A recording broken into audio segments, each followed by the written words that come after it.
ઘણા સમયથી સહકારી બેંકો ફડચામાં જઈ રહી છે, ત્યારે બનાસકાંઠા મધ્યસ્થ સહકારી બેંકે તેના કાર્યક્ષેત્રમાં નોંધપાત્ર પ્રગતિ કરી છે। 6 વર્ષ પહેલા 300 કરોડની થાપણો ધરાવતી બનાસ બેંકની થાપણો 703 કરોડ થઈ છે, તો બેંકનું ધિરાણ 383 કરોડથી વધીને 617 કરોડ થયું છે।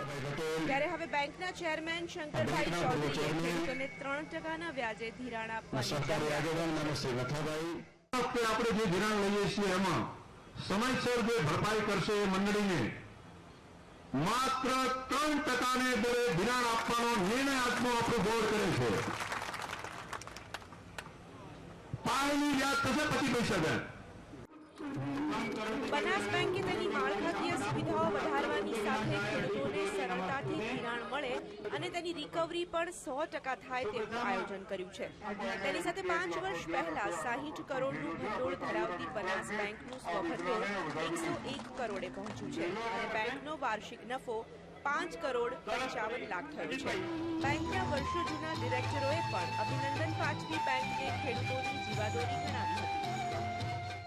1% બેંક પોતાના તરફથી લોડવાળ કરશે અને ખેડૂતોને 4%ના બદલે 3% ધિરાણ આપશે। એ પગલું ખૂબ સરાહના ભર્યું છે, પ્રશંસાને પાત્ર છે। બનાસ બેંકે તેના વાર્ષિક અહેવાલોમાં ધિરાણ, ભંડોળ, નફો અને વ્યાજ દરમાં અસરકારક કામગીરી દર્શાવી છે।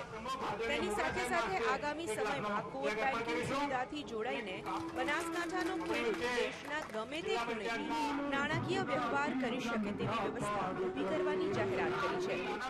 કેમેરામેન રમેશ ડોડિયા સાથે માનવ ચાવડા, પાલનપુર।